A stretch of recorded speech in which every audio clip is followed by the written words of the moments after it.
Standing By, the Terry and Ted podcast, is sponsored by the UPS Store Canada.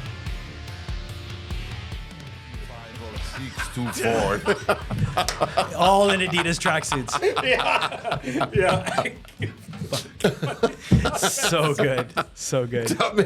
The podcast has started, by the way. Oh, good. Yeah, okay. we're recording. Well, that's good. Yeah. Well, we had a belly laugh right out of the gate. Right out of the gate. Yeah, and we like to say at least 3 belly laughs guaranteed, or we'll refund double your misery. Or free gauchos for everyone. Yeah, we're going to get to that. Hi, I'm Terry DiMonte. That's Ted Bird. We have a special guest, as we often do. We're going to introduce Jason in a second. Didn't make any sense, did it? As soon as you said special guest in my head, I went, special guest. Which is terrible. Yeah, you're going to get us canceled. I am, yeah. Well. We want to thank you for downloading the episode and following along with the Terry and Ted podcast. I often mention this at the end of the podcast, and I thought today I'd mention it at the top of the podcast. We hate you. Oh, man. Go to Ted Bird's PR course. He's teaching at night. PR and marketing with Ted Bird. Well, first of all, walk into the room with your fly out. You can follow us on social media. We have a Standing By Facebook page, Instagram account, and Twitter account. You just do that. Thanks for joining us. We appreciate that very much. A big thank you to our title sponsor, the UPS Store Canada. The upsstore.ca is where you head. If you're looking to see what we're talking about, you're familiar with the UPS trucks, the big brown trucks that are everywhere all day long, making sure the businesses run. If you have a business that you could use some help with, the UPS Store can handle almost anything, whether you're looking for things to pack fragile stuff with, if you want them to pack stuff for you, if you want them to ship stuff for you, you're looking for shipping solutions, you're looking for labels, you want a mailbox because you don't want to use your home address if you're running a home business. Those are just a few of the things that they do. And if you go to the upsstore.ca, mentioned this a couple of times, great website with a business blog that has all kinds of great tips for you if you are, in fact, running a business from home. You don't have to be a business owner to go to the UPS Store. You could be sending something to the kids in college or, to your mom for her birthday on the other side of the country. What about your great Aunt Effie? Yep, you can make sure that Effie's looked after too. The guys and gals at the UPS Store will help you with that. And there are over 380 locations across the country. So doesn't matter where you are. As I've mentioned a couple of times, if you live in Langley, there's one right off Fraser Highway, just past the Safeway, right after 200. If you live in Calgary, you can go to the one in Crowfoot if you live in the Northwest. If you live on the West Island, you can go see the Livermans. No, if you live in the Vaudreuil-Soulanges area, you can see the Livermans on Donkey Shot and Ile Perrot. And when they reopen it, after they repair the fire damage at the Walmart, at the UPS Store location in the Walmart in Vaudreuil. There's one on Sources Road, too. Sources, and also on St. Charles and Kirkland. Yeah, that's where we took that fabulous picture of ourselves. That's right. The Sources we were Road so one. handsome. And a quick and big thank you to Paul and the staff at the Fairfield Inn and Suites right by the Dorval Airport who have treated me like family this week. When in Montreal recording podcast, Terry DiMonte stays at the Fairfield Inn and Suites, where Ted Bird piggybacks on Terry's guest status for free breakfast. Our guest is a longtime pal and former colleague, Jason Rockman. Hello, Jason. Hello, Terry. I Hello, didn't want to Ted. read the bio and stuff it's all because good, we'll get into it. And good. we're going to start, of course, with the Gauchos. Yes, we are. Yes, Open those. gauchos. Oh, man. Okay. Tell the story because Right. Jason and I have a number of things in common, and one of them is our love for Steely Dan. Yes. So first time I went to your place, we were doing a Show'em event, and you were nice enough to host us at Christmas time. We'd do Christmas at Terry's. Walked into Terry's house, went upstairs. On the wall, he had a beautiful lithograph of the Gaucho album cover. And I was like, can I swear on this podcast? Yes. Yep. I go, where the fuck did you get that? And he goes, "Oh, you like Steely Dan?" I go, "I love Steely Dan." He goes, "Well, you know what? I'll give that to you when I retire." Didn't think anything of it. Terry retires, and I get a call from Jess, and she's like, "I got something for you. You got to come by and pick it up." And it was the lithograph. So I'm a man of my word. yes. So when I was at Maxi yesterday, no shout out to Maxi, I saw the Gauchos in as you're chewing them, as you can tell, the 99-cent bin, and I was like, "Hey, these would be appropriate." It's absolutely appropriate. They are actually delicious. they're quite delicious. Okay, and good. that Gaucho cover was given to me when I was how long ago that was, when that album came out. I think it was MCA at the time. Yeah. Gave me that cover because I was a music director at a radio station in Winnipeg called City FM. And there was something about it I always liked. Yeah, same. There's something about that cover, and never mind Steely Dan. I mean, come on with Steely Dan. One of my favorite bands of all time. And one of my favorite concert memories, I went to see Steely Dan with Pierre Hood. I was 2 rows behind you. Yeah. So you remember how embarrassing we were? I remember how excited you. I think Too Tall was there too. I think he was, yeah. And I had, And I was like Pierre and I myself. danced and sang, and it was one of the best concerts I've ever seen. Was he the only time you saw him? Yes. Okay. Yeah. So I saw them 6 times. Yeah.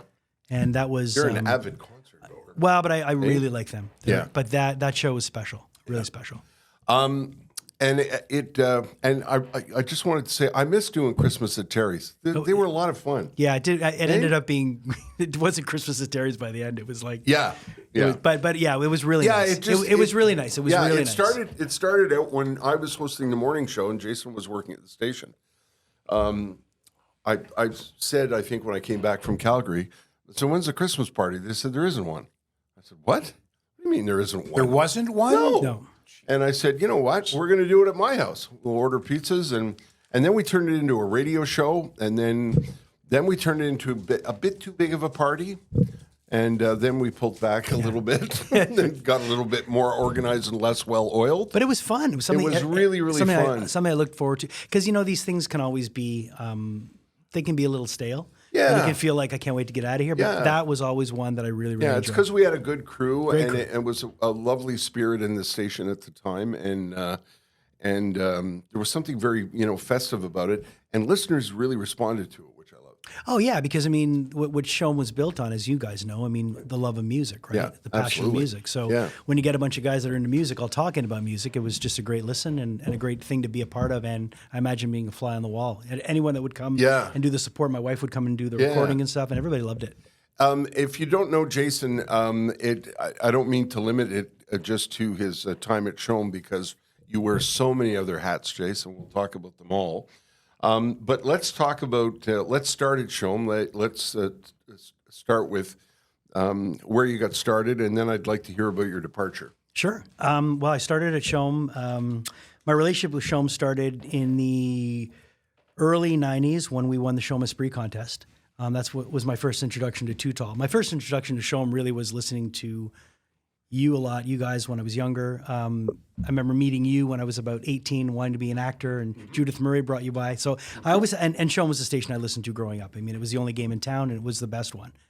I did a demo for fun when I was recording a Slaves on Dope record with Kevin, because someone told me they were looking for an overnight guy at Virgin. And I had heard from this guy that was sending the demo in that he was gonna take a crack at it. So I made a stupid demo that was kind of like a makeshift radio show. I did a bunch of commercials and accents now that I would get canceled for. Like I did one that was Patois Taxi.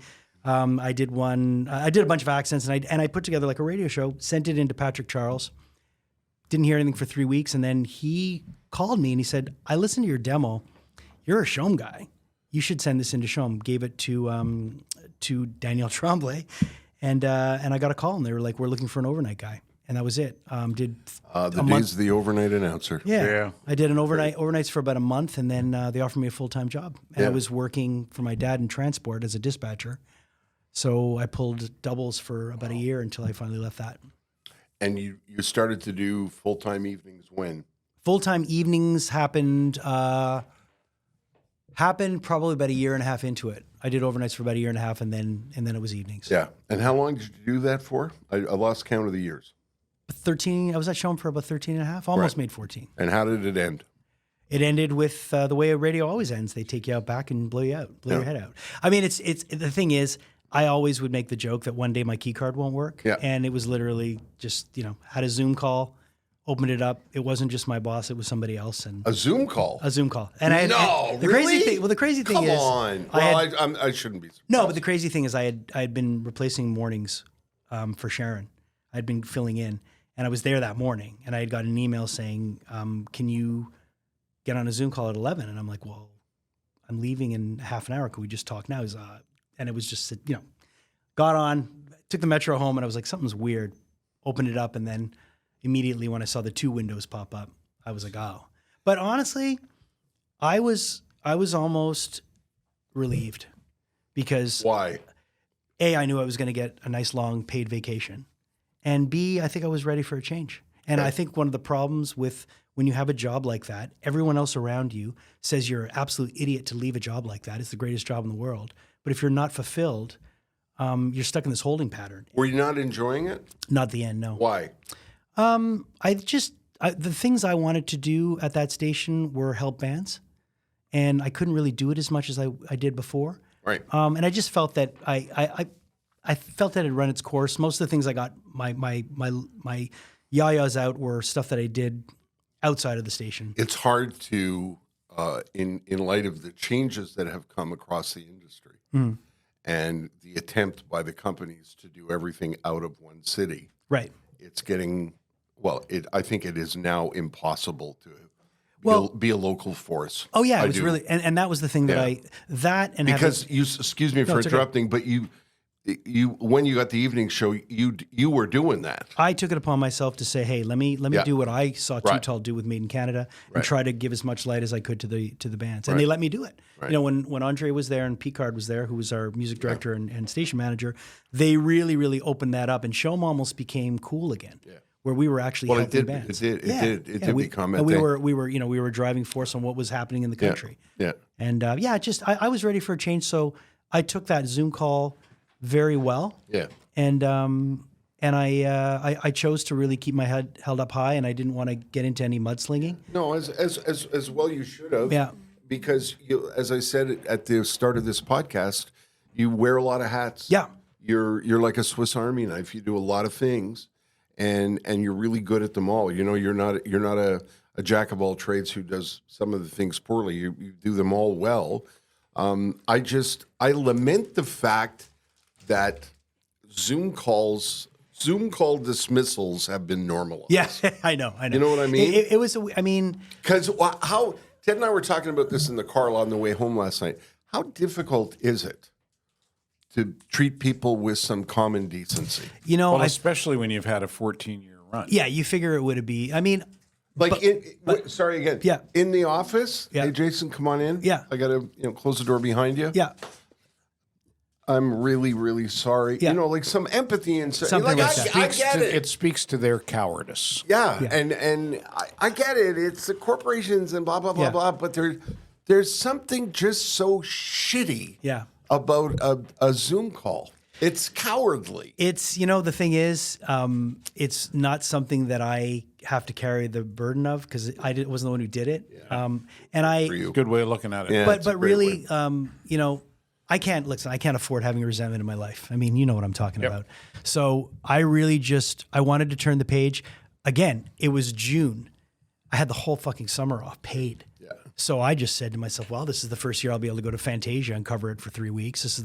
And I always knew that this day would come, and I always knew I would just do something else. Yeah. And I wasn't scared because I did it. I mean, I got to be a part of that fabric, which is incredible. And and to me, it's an incredible station that, it's not maybe what it was, but it still is a really, really important part of the history of this city and of music, especially in Canada. And I got to be able to walk away and have a bit of time to figure something else out. Well, but I never was worried. I never let that place define me. No, that was the thing. No. And that's why the Swiss Army knife thing, like I used it as a platform. I used that station as much as I could because I said, I have a platform now and I'm going to take this and I'm going to take advantage of it and I'm going to help it open all these other doors for me and have a contingency plan in place because I know one day I'm going to get taken out back and shot. You were very, very, you were very smart about it because obviously you were reading the room, Yeah. and Ted and I have talked about this on this season of podcasts. You worked in. This is going to sound like I'm blowing smoke up our own ass, but you worked in a very special era of that particular radio station. Oh, yeah. There were a number of eras at Shom that were very, very special. That, when it first went on the air through the 70s, there was some wobbling in the 80s with experiments of, there was a time that I know, because of my knowledge of what went on in the inside, that Shom actually toyed with going disco during the early 1980s. They actually toyed with changing the format and going disco. Rob Braid will tell you that story. And then, there was a whole, I don't know, there was just a spirit about the place, and it was entangled with the fabric of the city and the local bands. Yeah. And it shared its history and sang its history with bands like Supertramp and Harmonium. And, if you're a Montrealer, you know what I'm talking about. And the corporations have dimmed the light on that, in my personal opinion.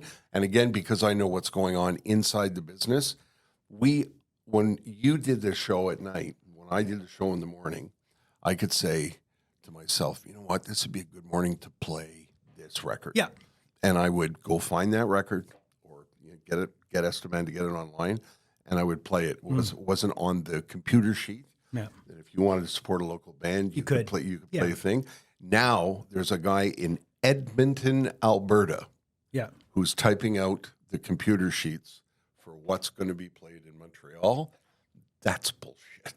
Yeah. It just. I mean, the thing is, I would always. think it's so stupid. I would always be told the one, and you know this, the one thing that's still driving radio is the local aspect. Absolutely. The local aspect. And that's what would be conveyed to me whenever I would do an air check or anything. And then all of a sudden, you're taking away anything that's local about it. And then you're not having a host on. So it's like, well, people can just put on a Spotify playlist. So it's just going to. That's what I was wondering about all the radio companies in the country. Have they not heard of Spotify? I don't know. I think it's a dangerous game they're playing, and I think it's going to blow up. Sometimes I wonder, are they that stupid, or are they doing this deliberately, or what? I don't know. I don't know. But who I do feel bad for is the handful of passionate people that are still there. Yeah. That are again just there, everybody that works there now cares, and you know that. I do. And they're all in the same position. They're all hanging on. Yeah. Matthew Wood, who's the program director there, he's been there 1,000 years. Passionate about it. He understands the history of it. And Pierre Landry, there's no bigger knowledgeable music fan. Randy Renault knows more about music than anybody I know, and is a walking encyclopedia about all kinds of different bands. The old expression, Randy has forgotten more about music than most of us know. That's exactly right. And, sure. and they're doing what they can. And, I hope they know that, those particular people I'm huge fans of, and I know they're doing the best they can. I heard from a little bird yesterday that someone is toying with and trying to get off the ground a documentary on Shom. That'd be cool. Not collaboration, but doing a history of Shom that coincides with the history of Montreal. That would be very cool. Very cool, as long as it's not done by Crave, because it might be a little slanted. Crave is owned by the corporation that owns Shom, by the way. So onward and upward. Yes. Let's. So you take the summer off, and then do you start something new up, or do you decide I'm going to focus on things like Comic-Con? So about 2 years before I got let go, I started a podcast. I was getting fed up of doing long-form interviews that I would always get on my own. I would book them myself, and I was getting really, really good names, and they just were never getting supported, really. So I just said, I'm just going to start my own podcast. And I did that, and it was great because no one could tell me what to do, but I was still working in radio, so I always felt like someone's watching over my shoulder. High wire act. Yeah, so I just kind of said, I'm going to continue doing that. That is enough for me. If I have one of these at home with a camera and I can talk to people, I'm good. I can just do this anywhere. And that's what I love about it. The longevity and the fact that no one's going to tell me what I can and cannot do. And if 50 people watch it, I don't care. I got to have a conversation with someone that I really like. Yeah. So continued doing that. I'm really involved with the Comic-Cons. And then I really just said to myself, and I got great advice from a friend of mine who had worked for the similar company, for the same company. She said, take this time to really, really reflect and don't rush into anything. You've been afforded this step back and this kind of, figure out what you want to do. And just after Christmas, I got approached by a friend of mine who has an apparel and a screen printing business, and he's like, you print some of your shirts here for your small clothing company. Like, would you ever consider working here? I said, well, let's talk after Christmas. And we sat down, and I went in there figuring it'd be like a 15, 20-minute talk. And after an hour and a half, they offered me something, and I took it, and I started the end of March. Great. And I'm in sales. And what I love about it is that everybody that I have come in contact with over the 30 years that I've been doing entertainment kind of stuff, everybody, the majority of people know that I do good work. They know that I care. They know they can trust me. So it's just offering a different service. And I love new challenges. Like, remember, I reinvented myself from being in a band to, I went from touring, 10 months a year. Punk rocker. 10 months a year I was on the road to one day waking up, realizing I was going to have a kid, and started working at a sunglass hut at Grignon Mall. So I'm not afraid of, swallowing the pride and getting what I have to get done. You're not afraid of work. No, I'm not afraid of work. When I first met you, you were packing grocery bags. Yeah. So you're not afraid of work. I'm not afraid of work. Yeah. And I like new challenges. And at the end of the day, man, the writing was on the wall for a long time with radio. I'm just glad I got to hold on as long as I did. Yeah, it was fun, right? It was super fun. Super fun. And again, you were part of arguably one of the 3 legendary stations in the country. Oh, yeah. Chum FM, CFOX maybe. Heritage rock stations, you mean? Chum FM, CFOX in Vancouver maybe to a certain extent. Yeah. And Chum. I mean, when we did those events, when we had, Too Tall Send Off, and then we did the 50th, highlights for me. Tip of the cap to my wife, because she was heavily involved in those. Yeah. And as Jess and I say, you will never see those events again. No. You'll never see events on that scale again. I don't think so. Not just in this town, but in radio anywhere. Yeah, no, they were. The Too Tall thing and the 50th anniversary thing was otherworldly. It was phenomenal. I got for Too Tall's thing that I got a lot of those bands to play. I know you did, because they were like, well, I know you did, and that's the thing. I felt like that guy that they would like. Oh yeah, we need like, well, let's wheel him out. He can probably do it. And, but it was I was happy to do it because I how much. Yeah. Too Tall married my wife and I. He officiated the wedding. Oh, that's right. I forgot about that. So that's a special connection. Yeah, I do. Yeah, exactly. Pretty much. You had to look way up. Yeah. Was it made in Canada that your band won? Was that the contest? The Show M'Spree. Show M'Spree. Yeah, Show M'Spree. And I'm racking my brain. Was it Rubberman? Slaves on Dope. Slaves on Dope. Who was Rubberman? Jonas. Oh, okay. There you go. Have you had Jonas on the podcast yet? Yeah. No, we have not. We should actually. Yeah, he's. We haven't approached him yet, and as long as he doesn't mind being the second best looking guy on the podcast. See, I know I hate being around that guy. It's like he's the magnet. Here's just an out of the blue question that you would only do on a podcast. Sure. Can you put that? Printing now. Yeah. You see that standing by logo? Yeah. Can we make these with the standing by logo? Oh yeah, yeah. You can also make T-shirts. Don't worry, I've already spoken to the boss about all this stuff. Where it's in development. Hoodies, the whole thing. I didn't know there was a development meeting. I was excluded from that. No, you could definitely do that. You could do all that stuff. Yeah. Fantastic. Yeah. I want to talk to you. I want to talk to you about the music business and how you got there. Yeah. But we should say hi to Sugar Sammy before we get into that. We should, yes. Yeah. Hi, Sammy. Hi, Sammy. All the best. Keep in touch. Thanks for supporting the podcast. Sugar Sammy is a sponsor. I don't know a guy that works harder than him. Ugh, no kidding. And who deserves the success that he has. And who has as much fun. Such a good dude. Yeah. Such a good How many dude. times have you seen him? Probably like 7 or 8. Yeah. And every time it's better than yes. Yeah. That's the thing. Yeah. He's I think sometimes because he's local, a lot of people forget, oh, that's just our Sammy. But no, man, that guy's like becoming a force around the world, and it'll just keep going. And you know what else just occurred to me when you're talking about seeing him 7 times? I've seen him several times as well.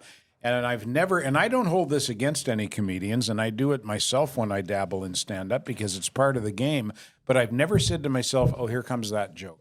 Yeah. No. Yeah, Never. And it's always new material. And you know the thing that I love watching him. I was lucky enough to see him in San Francisco. Jess and I flew down to see one of his American days. He's down in the States right now as we're recording this. He's a massive star in France, massive star in Canada, slowly becoming a big star in America.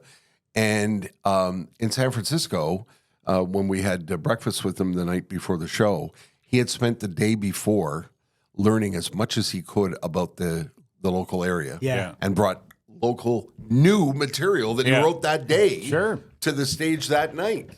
He's got this incredible mind. And if you've seen his clips on social media, jeez Louise, he's fast. Well, on his feet. I don't know anyone who does crowd work like he does. Yeah. And that's why every time you see him, it's different. Yeah. And what's great is that none of the jokes, like you said, you don't see them coming. No. But at the same time, his act, you could easily look at his act and go, what does he do? But what he does is really, really tough. Like to be able to go out there and absolutely, he can destroy a room. Yep. The show is called "You're Gonna Rear Do." That's the origin of the bilingual show was "You're Gonna Rear." Then he did a second version. He sold out every ticket in 2023. 2024 is now sold out until September. As we record this in April, there's no tickets until September. But he's added some shows. But do not wait. If you want to get tickets, you should get them now because I promise you they will be gone. Go see what all the outrage is about, as he said to me in the note. He loves offending just about everybody. Nobody is spared. But there's a gentleness and a kindness to Sammy that it really isn't.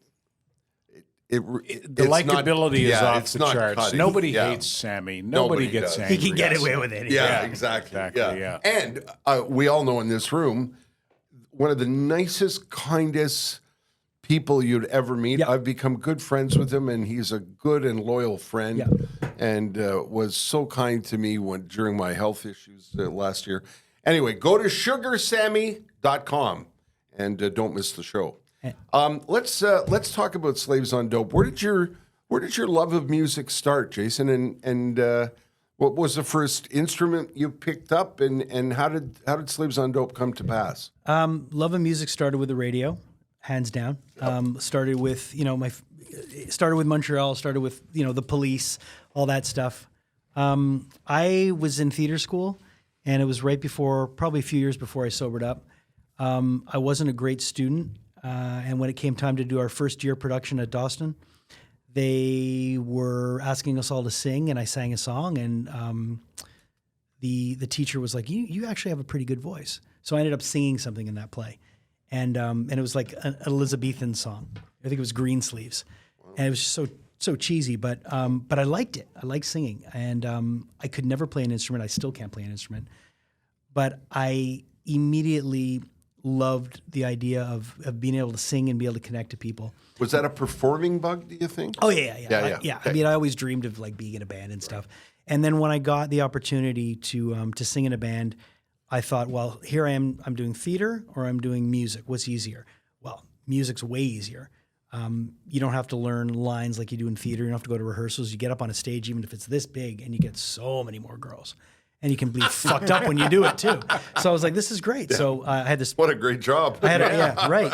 So I had an early band called Destiny's Daughter, which was it lasted maybe about 6 months, and then I got sober and I started Slaves on Dope, and I never looked back. And that's what I did full time for about 11 years until I had Nathan. People who know the band will know this, but tell me about the level of success. It was quite a successful act. We did pretty well. I mean, I always say I did everything I ever wanted to do in music except make money. We all took the risk. We moved to California. We got in a van. We moved to LA in 1999 illegally. Got jobs at LAX valet parking.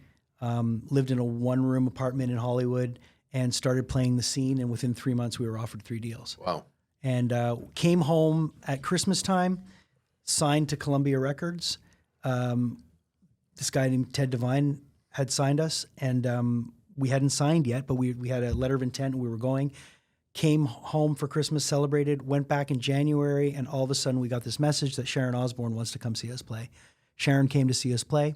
She came to see us play the next night in Las Vegas, sat us down. She goes, I want to offer you guys the Ozfest, and we want you to be the first band signed to Ozzy Osbourne's label. And we were like, well, do we go with Columbia, who's the tried and true, or do we just go on a tightrope with? I was like, fuck it, Ozzy, and that's what we did. So we did that, and we recorded, and we did everything that it was the last of the big record deals before Napster, because the summer of 2000 was when Napster hit, and everyone was coming to our shows with these burned CDRs, and they're like, can you sign your record? I'm like, what is this? Like, oh, it's your album. I burned it off LimeWire. And the industry just changed overnight. Yeah. But we had a really good run. Played with every band I'd ever want to play with. Name me some highlights. Queens of the Stone Age, Godsmack, Incubus, Pantera, Black Sabbath, Ozzy Osbourne, Slipknot, a lot of bands from that era. I think the coolest thing we did was we were immediate support to Ozzy Osbourne at the Hard Rock Cafe in Vegas. Just us and Ozzy. That was pretty cool. And how was Ozzy? He was great. Yeah? Yeah. So the first time I met Ozzy, we went to his house in Beverly Hills, knocked on the door to pick up Jack, because we were going to take him to California Pizza Kitchen. So Jack, his son. His son, Jack Osbourne. So we knock on the door. At the time, Jack's like 14 or 15. I'm with Kevin. We knock on who's my guitar player, knock on the door. We're like, well, it's our butler that's going to open the door. And Ozzy just opens the door and he's like, come in. Like, what the fuck? So he walks in, and we walk in, there's Ozzy, and then he just looks up the staircase and goes, Jack, your friends are here. And it goes in the living room. We sit down with Ozzy, and we start talking. And at the time, I was 8 years sober. Was this the MTV house? Yes. Yeah. Gotcha. Okay, go ahead. Sorry. So this was like about a year before they did the Osbournes. So Ozzy looks at me, and we start talking, and we get on the subject of drinking. And I think he said, oh, I'm having a hard time not drinking. I said, oh, I've been sober 8 years. And he goes, you're so fucking young. How do you, you're so young. And here he is in awe of my 8 years of sobriety. And here I am in awe that I'm talking to Ozzy Osbourne. Wow. So he's struggling at this point? He's on and off? Yeah. Okay. So in my infinite wisdom, I decide I'm going to go do the AA intergroup in Los Angeles, and I'm going to get Ozzy the big book, which is the AA Bible. Right. Yeah, I'm going to get him that, and I'm going to get him a bunch of literature on cassette, so that way he doesn't have to read it and he can listen to it. So the next time I come over, I bring these cassettes, and I'm like, I'm going to get Ozzy sober. And every time that I went over there, more stuff was piled on top of the cassettes that I had brought him, more stuff, and I but it was a really unique experience to be able to sit in his house and talk sobriety with him. Did he ever get sober, Jason? I think he's sober now. I think he's on and off, But I think he's 75 now. I think. And he's currently promoting their podcast, the Osbournes Have a podcast, which is great. Yeah, I've only seen clips of it on TikTok. It's great, but it makes me want to watch. Oh yeah. And they have. I mean, everybody knows Ozzy's history. Sharon Osbourne's history. Yeah. Is tied into, her father was involved in the music business. She ran record labels, and I hear tell that she is as sharp can be in terms of business and deals, and can be very shark-like, and she's not to be fucked with. No. And that's you have to be that way in that business, especially as a woman. But kind,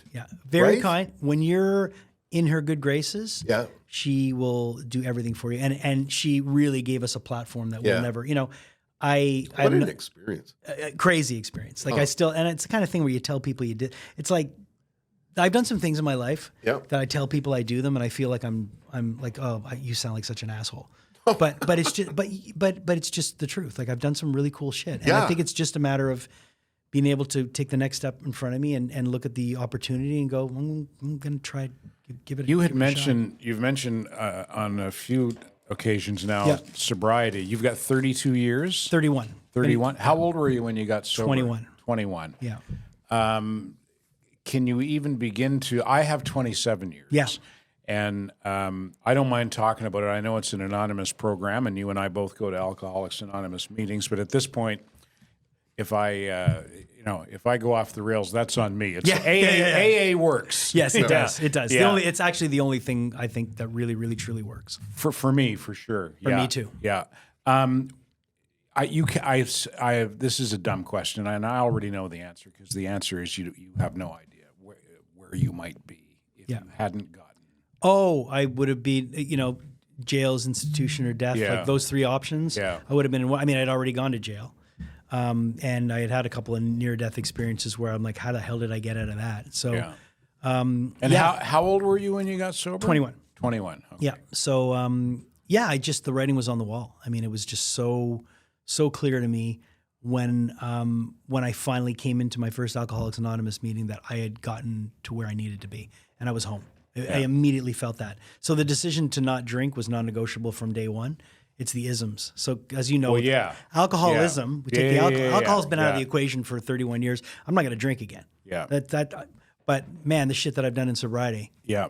I've done more fucking stupid things in sobriety than when I drank. I've made more stupid life-changing decisions in sobriety than I made when I was drinking because of the isms. And what I've come to learn is that drinking is, I believe, in my case at least, a symptom of a deeper spiritual malaise. Yeah. And as my old sponsor, God rest his soul, used to say to me, alcoholism is a disease and meetings of Alcoholics Anonymous are your medicine. Pretty much. And I heard another old guy say when I was in early sobriety, he said he treats AA meetings like the spiritual gym. Yeah. He said, if I want to stay in shape physically, I got to go to the gym at least 3 times a week. If I want to stay in shape spiritually, I have to go to my AA meetings at least 3 times a week. And I know that I've gotten in my most trouble in sobriety, emotionally and in terms of making these dumb decisions, when I've drifted away. Yeah. That's when I get in trouble. Same. And it's there's been periods in this long term of sobriety that I felt like I've been a dry drunk where I've got time, I'll be okay. And yes, I've always had a connection, and I do think there's the other side of it where you can spend 7 days a week in meetings and be a complete asshole with everybody else in your life. So there's a balance. Yeah, that's a great point, actually. Because that's a great point. And I've been lucky enough to always know that I've got to do work on, meetings are great, but there's been times where I haven't been near a meeting, and I've known what I've had to do. I've had to reach out to somebody. I've had to practice these principles in all my affairs, meaning just, see if I can help somebody else around, like just get out of my own head. Yeah. And but yeah, I love going to meetings now because for me it's just a part of me. Like I do too. Yeah, I love the fellowship. I heard a great expression recently. Somebody said, they asked an old timer, how long do I have to go to meetings? And the old timer said, you have to go until you want to go. Right. Yeah, there you go. Yeah. Now I want to go. Yeah, exactly. And it's the same with me. And I had do you sponsor many people? I've got about 4 people that I'm working with. Good for you. Yeah. That's good because I'm bad that way. I'm really bad. Well, my problem it's not my thing. You know what it is for me? It's that problem. I'll get people that call me to be sponsored. I'll give them I'll lay out how I like to do things. And a lot of the times they just don't call me back. Because I just that's like I'm common. not chasing that. No. Nor would I either. I had a really interesting experience recently. A sponsor, if you don't know, it's kind of like a sobriety coach, I guess, for lack of a better term. You go into AA and you generally try to find someone who you relate to, who has the kind of sobriety you aspire to. Anyway, in 27 years, I can count on the fingers of one hand the number of sponsees I've had, and I always feel bad about that. I twist whenever the topic at a discussion meeting is helping others. I'm like, oh, yeah. Well, mine is when we would talk about step 11, which is prayer and meditation. I am not a meditator. Yeah, I'm not a meditator. I'm not a meditator. I do pretty good with the prayer on a daily basis. Anyway, the meeting and the topic at a recent meeting was helping others, and I shared with the group, listen, I hate this topic because I haven't had many sponsees over the years. And the way I rationalize it is Wayne Gretzky was a great hockey player, but a shitty coach, right? He washed out really early as a coach. Yeah. And I said, I'm like that with sobriety. I know how to stay sober, but I'm bad at passing the message along. But this is me rationalizing in my head, right? Yeah. So basically, I'm the Wayne Gretzky of AA. But I think the way you can help is by I don't want to say by being public with it, but by sharing, because of what you do have as a talent as a broadcaster and you're a communicator. If you communicate that, then you are going to help people. Maybe not directly, but indirectly, you'll probably help more people than you know. And that night, people in the room said to me afterwards, listen, you help plenty with what you say. But what was funny about that was the very next day, I got fired the very next day. After sharing this from Light 106.7, I got fired. And a guy sent me a note and said, you don't know me, but I know you, and I heard what happened, and I feel bad. I'd like to buy you lunch. So we went out to a place on the West Island for lunch. Turns out the guy doesn't drink. Yeah. But he hasn't. He's been dry for several years, but he hasn't been to any meetings since his sponsor died, like many years ago. He hasn't gone to meetings. So basically, he's a dry drunk. And he said to me, sometimes I feel like fuck a vodka would be good. Yeah. He said, I haven't had one, but it's, sometimes it appeals to me.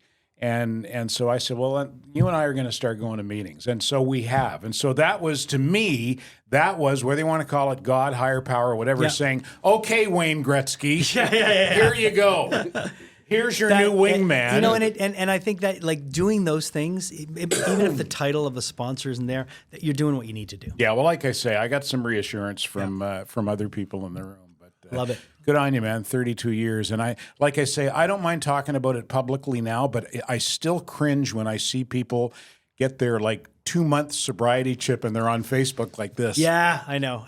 Because my first time around, I told everybody under the sun, and it was all ego. Look at me. Yeah. I don't drink. I go to AA meetings. And then I went out and drank again. Yeah. Well, and that reflects poorly on AA. That could make someone else say, fuck, man, I want to quit drinking, but AA doesn't work. That fucking Ted Bird, look at him. Well, he's a fucking mess, and he went to AA. Yeah. No, for sure. It's and the whole anonymity thing, I mean, if you look at the history of AA and the way it started, the whole anonymity thing was in place because at the time when they had written that book and they were mail ordering them out to everybody, they needed to keep things kind of quiet because they didn't have the infrastructure to take the demands that were coming. Yeah, they would have been. That's what it really was they for. would have been so swamped. People get caught up in that. It's like, listen, I'll guard your anonymity with my life. Yeah. But I choose to live out loud. Yeah. And because of that, people have reached out to me and I've been able to point them in the right direction, but I'm not going to break anybody. Like, if I see somebody at a meeting sharing, unless it's another member, I'm not going to talk about that to anybody else. And I've seen some people in meetings, as you have. I mean, it's like, holy shit, this guy. Yeah. Occasional martini man here. I do have a question. Sure. Did we mention there's going to be an intervention, Tara? Okay, you can give her a whirl. No, I'm kidding. Isms. What are isms? You both use the term isms. Well, there's a common saying in AA is like, we suffer from alcoholism. Mm-hmm. When you take alcohol out of the equation, you still have the isms. Okay. So the isms, you can call it the stinking thinking, character defects, character defects. Pride and my isms stem from pride and ego mostly. Yeah. So it's just a shitty behavior. My wife would say I'm fartism then. Take away the fart and you still have the isms. It's both of you, by the way. I'm in awe of I think I did have a bit of a drinking problem. Yeah, but you were able to dial it back there. And we were out when we were out the other night. You and me and Rob Braid. Yes, 30 years ago. Because I've been sober for 27 years. 30 years ago, that would have been a fucking shit show. You guys, like what? You started in radio in the 80s? Yeah. Come on, dude. Yeah. I mean, 70, I don't want to say anything, but I mean, that's the time when you guys were. But you and Rob split a bottle of wine the other night, and then we got on the subway and went home, and we were all home at 9:30 or 10. And I wouldn't. The night would not have ended if I had kept drinking. If I was still drinking, the night would not have ended there. That's what I'm saying. I consider myself lucky because I was way too heavy a drinker. Stayed up way too many nights late, and really, I think got out of hand in my 50s, but I never felt like I had a disease. I thought I don't want to do this anymore. This is not fun anymore. And you've been able to dial it back. Yeah, and now I like to have, like, if I go out for dinner, I have a martini and that's it. Yep. Or I'll have a glass of wine like we did the other night and that's it. And Jess and I laugh because we've got this giant cart at home of, the old fashioned, like Mad Men. Mad Men cart of booze. And one day Jess was looking at it and she said, "Are we ever? Should we give this away?" It just sits there and gathers dust. But I because I drank, in my opinion, drank to excess for a little while. I have such respect and admiration for you both. I can't imagine how hard it was. It was I think the hardest thing was actually making that decision to go. And the way that I made that decision was so crazy because no one ever spoke to me about my drinking. I lived by myself. I mean, I was dumped off at 16. My dad pretty much just dumped me at my grandmother's and never looked back. So I was on my own really young, and I was pretty independent. And that morning when I woke up, I had obviously had a blackout the night before, and I didn't know what a blackout was until I went to my first AA meeting. They're like, do you ever fall asleep on the couch and wake up in your bed and not know how that happened? I'm like, well, that's a blackout. I used to be a blackout drinker all the time. And I woke up that morning and I said, I was late for work and I was going to lose my job. And, you know, at the time I was bagging groceries. And it was an important job. Yep. And basically I had this thought in my head. I go, I've got to call Alcoholics Anonymous. And I had never been talked to about AA. Did it on your own. I just was like, I got to call AA. And I called 411, picked up my phone. I said, do you guys have a number for Alcoholics Anonymous? I went to my first meeting. Wow. Remember 411? Yeah. There's an old reference. Where was your first meeting? Ed's Follies in NDG. Really, eh? Mine was Wednesday night, NDG Wednesday, Montreal West. Yeah. It didn't take that time. Let me change the subject. I'm dying to ask you about Comic-Con. Yes. Comic-Con is something I do not understand. And this is the thing. I tried to get you there so many times. You did. Because people would have, and you were like, you weren't having it. You were out of town, you booked trips, you just. Well, I was honestly away because it was always in the summertime. Yeah, and because this wonderful know, that when you're in radio, as maybe people don't know, you guys know, you have like these blackout periods where you can't go away. So everyone else is going off. And the other thing was when, you know, especially as I got older, getting up at 3:30 in the morning. Yeah, you're I couldn't wait to get away. I couldn't wait to get on holidays and sleep in because you were very kind. And I think I kicked myself because I think I missed some nice opportunities.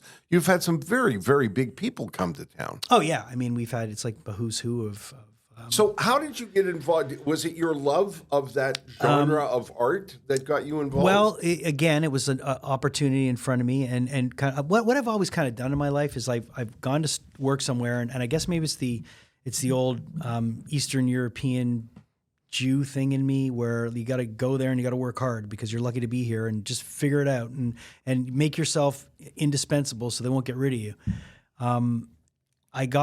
I was doing freelance for Hour magazine. I was writing for them. And my friend Jamie O'Mara was the editor at the time, and they had the first Comic-Con here with guests. And I had been going to Fan Expo in Toronto for about 4 years. This is all after Slaves on Dope. And we were having our first Comic-Con, so wrote to the organizers and I said, hey, I'd freelance for Hour magazine. I'd love to come do an article on the Comic-Con. And they said, sure, we'll give you passes. I went, wrote an article on it.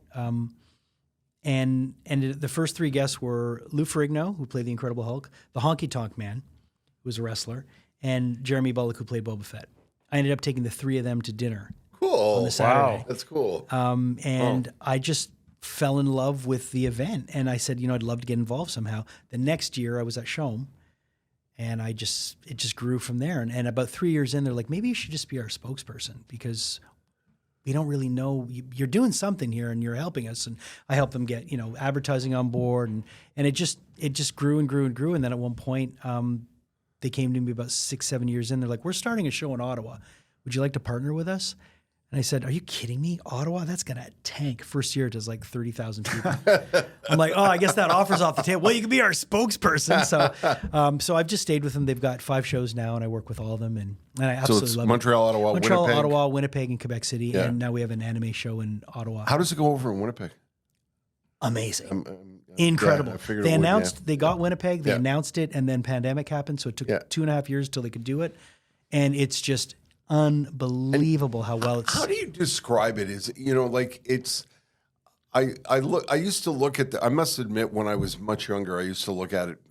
People that dressed up with a bit of derision. Sure. But now I've got some respect for it because it's passion. Passion, exactly. Yeah. That's it's the passion. word. People, it's like people who love.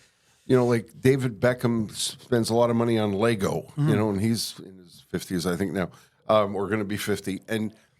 The people that are passionate about these characters or these genres, and they go to this wild expense and labor-intensive costumes that they wear with such pride. It's I used to think, what is wrong with these people? and now I get it. So Is that what it is? So what you're talking about is called cosplay. And what we do is we the misconception for a lot of people that haven't been to a Comic-Con is that everyone goes dressed up. It's about 10% of the people that go dressed up. Okay. But that's what they focus when you see the rest on go TV. naked. The rest go naked. That's why I keep getting invited back. But no, it's cosplay is one part of it. But as my job as the mouthpiece to go talk to media and let people know about it, it's really a celebration of pop culture. Gotcha. So if you're a fan of anything, it's represented in the room. Right. And it's a once in a lifetime opportunity to go and shake somebody's hand, take a picture, get an autograph, go hear their Q&A. I've heard some incredible stories in Q&As. I've gotten to host William Shatner's Q&A. I've gotten to so many people over the years, and I've gotten to Carl Weathers, like just people that were so important to me when I was a kid. And everybody has that experience where you'll walk in and you'll be like, oh, I'm not a fan of any of this. And then somebody sees Hulk Hogan and like, oh my God, Hulk Hogan's here. Or there's something in that room that will connect with you. And that's what I always tell people. Do you have a wall of pictures at home? These people? The only pictures that I have up of me with people I've got one with George A. Romero, who passed away. Yeah. And I've got one with me and Stan Lee. Because Stan Lee's like ground zero for all of it. But I have a huge pile of 8x10s. I can imagine. That I have pictures. Yeah. I have a lot of them on my phone, and I have a lot of autographs. I have a lot of autographs. Yeah. Is it a collection? Would you call it a collection? Yeah, I'm Jason? a collector. Yeah. I mean, I'm a collector, so I love collecting things. But yeah, I for now it's really like last year. Robert Patrick, who played the T-1000 in Terminator, the liquid metal guy. Yeah. So he's come to a couple of our shows, and that's cool. I've got a chance to spend some time with him, and I've got this huge one-of-one statue of his head with the big, the liquid metal blowing out and all that, and that's something I want to get signed. But getting that to him is such a pain. I'm curious, George Romero, the Joker. No, George. Night of the Living Dead. He directed Creepshow. He was like the legendary.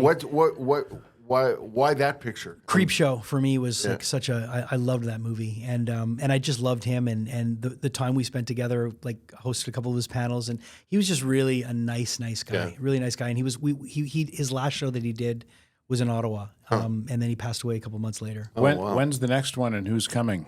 Montreal is in July, July 5th to the 7th. Right now, we have got the Trailer Park. I got to be careful because there's some that haven't been announced Surprises. Yet. Trailer Park Boys are going to be there. We've got Robert Englund, who plays Freddy Krueger, and we've got a lot of the cast of the Nightmare on Elm Street.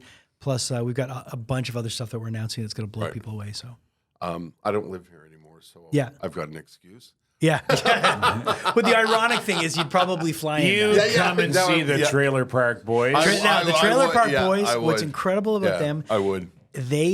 We've had them in Winnipeg, and we've had them in Ottawa, and they are always in character when they meet people. They don't break character, and they are so generous with the fans. Like they stay till the lights are off. I met Rob Wells at the airport one time. Great guy. Who is Ricky, and he broke character, which was nice because I wanted to get to know the guy. So I did. I only spent like 5 minutes talking to him, but he was a hell of a nice guy. Oh, great guys. I was lucky enough to one night have been invited into a private loge, I think at the Bell Center. It was still the Bell Center then. Maybe it was the Molson Center. Anyway, and you know how when you're in a private loge, there's the area where people gather, and then you go down and you can sit in the seats just below where watch people the game. gather. And I was completely taken with the hockey game, and I wasn't really paying attention. And people come and go when you're invited to a private loge, a corporate loge. And I was sitting watching the hockey game, and I heard, "Jesus fucking Christ, DiMonte!" And I thought, I don't know that. I don't know that voice, but I know that voice. Yeah. And I turned around, it was Bubbles. Oh yeah, Bubbles was there, and they hung with us, and like you say, he stayed in character. Yeah. The whole time he was Bubbles. Yeah. Here, DiMonte drive some hot dogs into you. They were so nice and decent and kind. They stayed for so long. They're so funny. Well, they're funny, and they're funny But some people, like my wife's French Canadian. Yeah. I put on 5 minutes of. She doesn't get it? She's like, this is the stupidest shit I've ever seen. And I told them that. I go, my wife thinks your stuff is so stupid. She goes, well, she goes, a lot of people think our stuff. Yeah. But I love it. I think it's hilarious. Me too. Because I I've known guys like that. Well, I grew up down east. Yes. So not only did I know guys like that, I was a guy like that when I was a teenager. And it's amazing how it works its way through. I've seen big Hollywood stars talk about. Well, it's Netflix. Netflix broke them up. When all their seasons went on Netflix, it blew the doors open. And guys like Geddy Lee. Yeah. Geddy Lee's a very, very big fan. Yeah. It's in Montreal in July. Yeah, July 5th to the 7th at Palais du Congrès. I'm just noticing now you have a gaucho. Well, yeah, I dressed for the occasion. God damn, I noticed that right off the top. It's but we got Are there any off on gauchos? another- You guys killed those gauchos. Oh yeah, Save me one. I gotta try. Hoover up everything that. Do you want another one, Poseidon? How was that gaucho? Did you enjoy that? Throw him a gaucho. Is this Thank you, your sir. merch that No, you're wearing? this I ordered from the Steely Dan website. It's not a Really, bootleg. it's actually quite. I think I nice. sent every time I order something Yeah, from them, I you send do. you links. Yeah. So there are two people that I think of when I think of Steely Dan in out of our kind of is you and Ken Connors. And the reason why I think of Ken Connors, I saw them in at the Beacon Theater in New York. I was in New York City with some friends, and I was like, I'm going to Steely Dan. They're playing at the Beacon. Do you want to come? They're like, fuck no. I'm not going to see Steely Dan. I paid $300 US for my ticket. I sat second row. Wow. And I was in the lobby at intermission, and I saw a guy, and I'm like, God, that looks like Ken Connors. No fuck, I'm in New York. I come back to Montreal. He's talking about going to see Steely Dan on Facebook. I'm like, it was Ken. So then I went into, he was at CJD, and I went in, and I was like, were you at, he's like, yeah. I'm like, so was I. He's such a passionate music fan, and he travels to see shows all over the place. Yeah. No, it's always been the little thing that I've had with him and I've had with you. Yeah. I don't know what it is about Steely Dan, but I need a Steely Dan fix every few months. Yeah. And every record to me, and I never got to meet them. I got to interview them once for 10 minutes. And they were both on different phone lines in different parts of the country. Yeah. And it was very weird. But the gentleman that brought them into to Montreal was nice enough to bring two of my records backstage. So I brought when I was at that show behind you, I had my Pretzel Logic and I had Countdown to Ecstasy. Countdown to Ecstasy. Yes, Countdown to Ecstasy. And I had both of them with me, and he came out from behind the stage. He goes, "Did you bring your records?" I said, "Yes." Brought them back. And one of them signed to Jason with a Y, and then I guess he corrected him. But I have both of them, and I know they're signed by them. And I put a picture of them up in a Steely Dan Facebook group, and about 15 people started arguing with me. Those aren't their signatures. I've been dealing with their autographs for years. And I was like, welcome to social media. Welcome to fucking Steely Dan Facebook group. Stay away from them. Yeah. Because they're awful. Do you have a favorite song? I know that's quite a catalog to have to narrow one down. I mean, I really, really like the first album, even though Donald wasn't the lead singer. But I don't know how you would even pick one. I can't. Yeah. I can't. I mean, for whatever reason, like Reelin' in the Years is, it's a classic. Hey 19 is one of those songs that takes me to a specific time and place in my life. And so that's a very special song. That's another band. Because of that.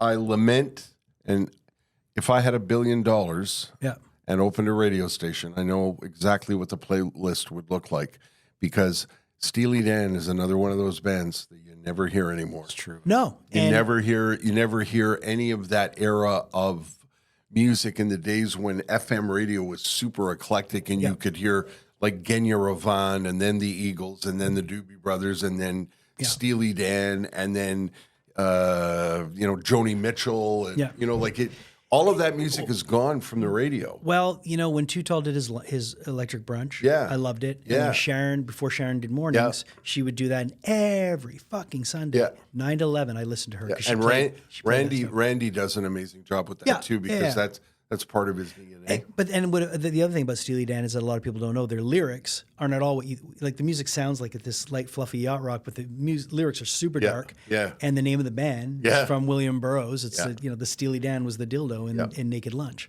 So it's I didn't know that. Yeah, you didn't know that? So that's what's great about it. It's like you get all these 75-year-old Jewish guys like, I love Steely Dan.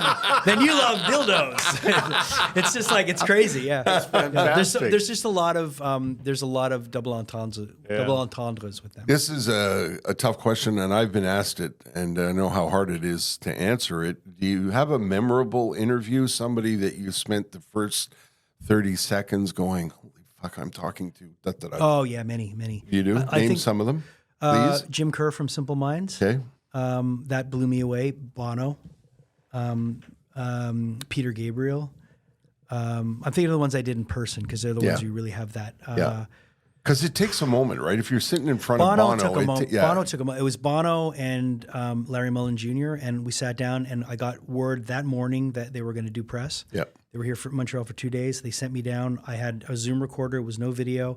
Sat down. It was so nervous. Yeah. And I sat down with them. I said, "All right, well, I'm sitting here with Larry Mullen Jr. on the edge." So, then Larry Mullen Jr. stops me and he goes, "You might want to start again." He goes, "You just called Bono the Edge." And I went, "I'm a fucking idiot." And they all laughed and it broke the ice. Yeah. And then at the end, I always bring records to get signed. And Bono signed The Edge. He signed one, gave it to me, and then he signed the other one. He gave it to me. He goes, "Look at this signature," and it said The Edge. As a joke, though. As a joke. Like he's very kind. He was incredible. And you know, these guys know how big they are, and they know what they do to you when you walk. They know they make you nervous. And he really didn't. Yeah, the kind ones understand that aura that's around them, and they know how to put people in they can if they're kind. They were disarming. Yeah, very disarming. That's nice. And Gabriel was the other one that I was just so scared because I'd be afraid to talk to Gabriel. Very scary, and it was like my second interview. Like impressive and intelligent man. And again, it was like, why the hell are you sending me? Like there's like, but at the time, it was before you came back. No one was doing anything. So I'd say yes. I just said yes to everything. Of course. Yeah. And then as I did it, and when I look back on that interview now, I was like, oh my God, I was such an idiot. But you know, you're able. I love the idea of just having conversations. That's why I like the podcast. Yeah. Because I don't care who I'm talking to. I just like talking to people. Yeah. And it's because you never know what you're going to learn. But to be able to get out of your head and that crazy part of you where you're looking at someone you've looked at on album covers your whole life and get to the point where you can just have a conversation. Yeah, I know exactly what you're talking about. I know there's a moment of, you know, like you think, oh my God.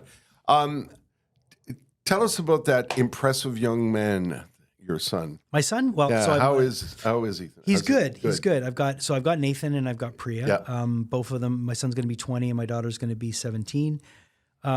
Just incredible kids. Nice. They razz the shit out of me.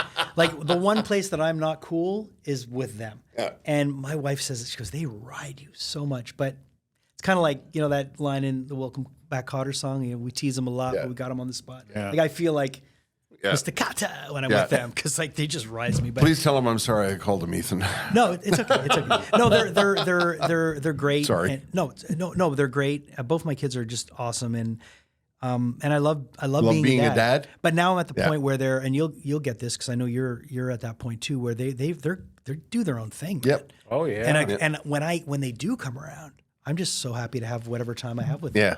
You know, because they're their own people now.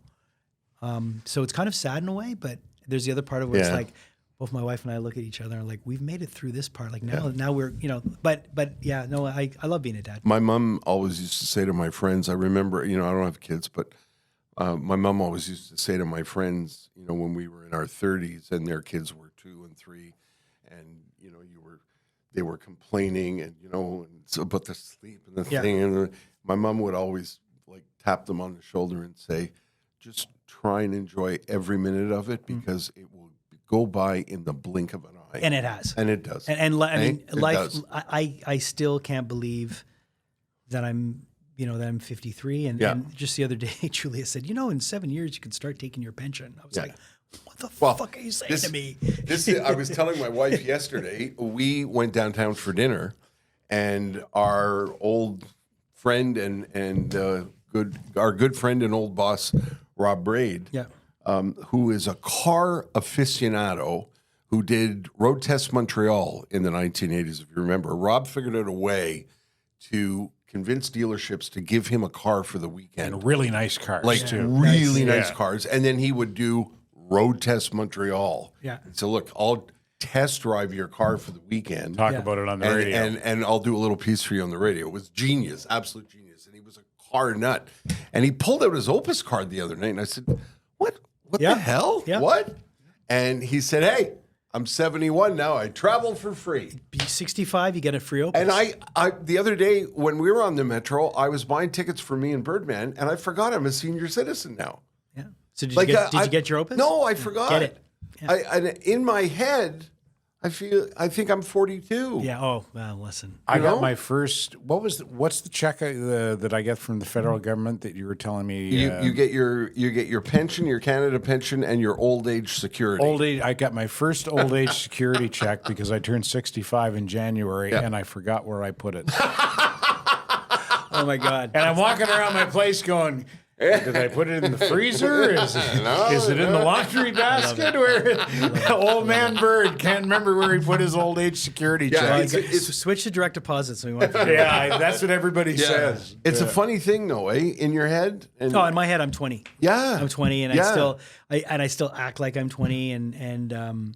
Yeah, and it's the people around us. Like I was watching the Ozzy clip the other day, and they were talking about Ozzy being 75. Yeah, I thought to myself, no, when did that happen? It's when I went to go see the Eagles with my mom in Cleveland. Yeah, because my mom says to me, she goes, "I'm 75. The Eagles are my favorite band." She goes, "I don't give a fuck how much it is. Let's go." Let's go. So we went, and Steely Dan were supposed to open up. They canceled, but we got Steve Miller, and Steve Miller goes up. It was his 80th birthday. Wow. And he was incredible. 80 years old. Yeah. And the Eagles guys come out and they're like, we're out here with this old dude. And they're like, and he goes like, if fucking he can get out, we can do it. But I think age is just a number. And I do too. 100% it is. Especially today, especially in this era. Get a load of this. The radio station that just showed me the door, I told that story about the old age security check on the air. Yeah. And after the show, the program director said to me, you should have made that story about your grandfather because we don't want the listeners to know that you're 65.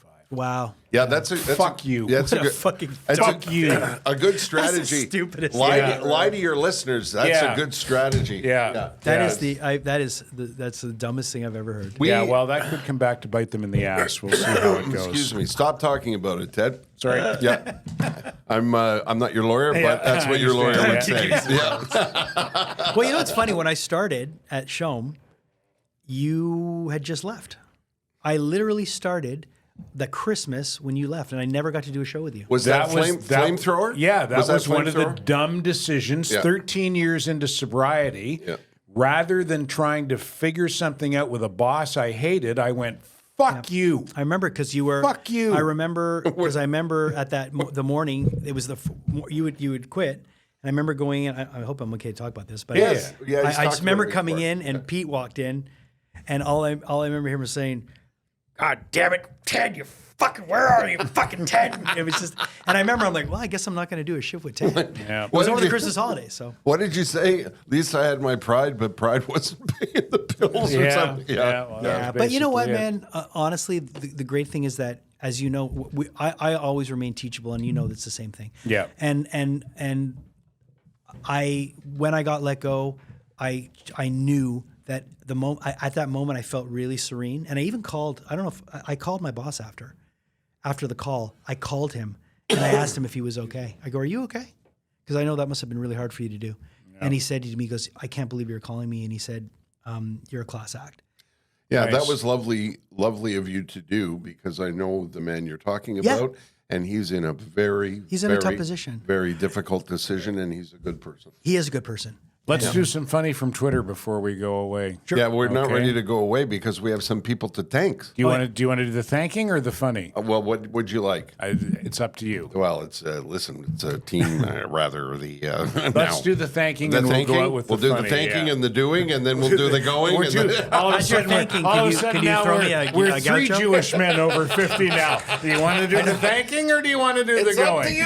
You're going to hog all the gauchos for yourself? Could you throw me down one? I haven't even had one. And I brought them. You like a nosh. Okay, we want to say thanks to our friends at Accutech Electric. Accutech Electric were introduced to us by our friends at Vozwin. Right. And they inquired about being on the podcast. And as we had said to Sam at Vozwin when he was with us. Also Sean. When we said to Sean at Vozwin, we said, are you sure you want to be on the podcast? Because Ted and I don't know anything about anything. You're an engineering firm. Right. Accutech Electric calls us, and we're like, what? Really? And then we started talking to them. We found out that they are a family-run business that started in 1995, still run by the son of the founder of the business. And they have a company that does things that are extremely important, but what's most important to them is the way they run their business, their morals, the way they treat people, the way they treat customers and employees. It's something they take a great deal of pride in. And if you're looking for somebody to handle stuff like, you're maybe renovating a house and you have to reset the whole electrical system, you've bought a strip mall and you need to redo the whole electrical system, you're working with an architect and you're looking for somebody to handle that, or your grandmother's having trouble with the fuse box from 1947, they can help you with that too. And as Ted and I always say, leave the electrical stuff to the professionals. It's really, really, really important. If you call them, they'll tell you exactly how they can help you, whether it's industrial, commercial, residential. Accutech Electric is what you're looking for. Accutech is Acutech, Accutech, and the website is accutech.ca. Montreal family-run business for all of your electrical needs. And then there's Merson Automotive, a Montreal family-run business for 3 generations now. Are you a Merson guy, Jason? You know what? I should be, because I live in Villemard, and every time I pass by it, I think I should be going there. But yes, you should. Yeah. So yeah. I think I'm going to change that now. That's where Terry and I went for the Eclipse. Yep. we went It's a good spot there, right? Yeah. Right. Yeah. Well, it just so happened I was getting my summer tires installed and my winter tires stored that day. So we went down and we saw Celso and Kara, who are the 3rd generation of the Merson family to be running that business. Ben started it back in 1970. Mark took over and did his run along with his wife, Bonnie, and now their daughter, Kara, and her husband, Celso, run Merson Automotive. And they have kept up with all the technology. What has never changed, though, is the work ethic and the customer service. The Mersons will only do what needs to be done to your car. We experienced that the other day. Yep. I said, change my tires, and I don't know, change the oil. And Val looked at my file and went, well, you were here 3 months ago and you changed the oil. You don't need to change your oil yet. As opposed what shop are you going to hear that at? As opposed to, he doesn't know any better, change the oil and use the really expensive stuff. Yeah. Even though his car doesn't need it because it's not a high-end car, use the expensive stuff.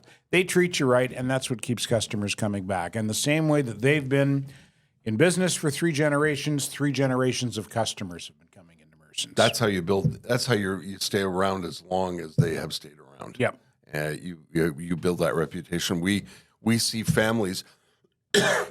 The sons of people who were customers years ago are now taking their cars. Sons and daughters of families that were customers years ago. I heard you guys talking about the Mersons on the radio back in the 1900s. Yes, that's right. The Mersons are at the corner of St. Jacques, or just past the corner of St. Jacques and Cavendish. MersonAuto.com. So we do a thing called the tweet sheet, Jason. I used to do this on the radio show before I got fired, where I would pick 3 what I thought were funny tweets from Twitter and read them on the show. And every once in a while, it would come across some that I couldn't use because they were too saucy or salty. So we'd save those for the podcast. So I do have 3 that I curated with you in mind. I thought that you might enjoy these. Okay. Let's start with this one from @LWasAMistake. Titanic researcher. What does this have to do with where the diamond is? Rose. I'm getting to that. Titanic researcher. Okay, go on. Rose. So he's railing me in some dude's car. Oh, God. Oh, God. How great is that? Isn't that fantastic? I love that. Oh, my God. Wow. I don't remember that part in the movie. From @the Hat Store. Me, do you also do anal bleaching? Dentist, no. Oh, my God. That's great. But I think the thing that's scaring me is why do you have me in mind when you do because I just knew that you've got You've got a strangely dark taint. You have an edge. Yeah. You enjoy edgy humor. I do. Last but not least, from @JasonJasonsons. My parents made me stop being left-handed when I was a kid, so I got them back by fucking all my cousins.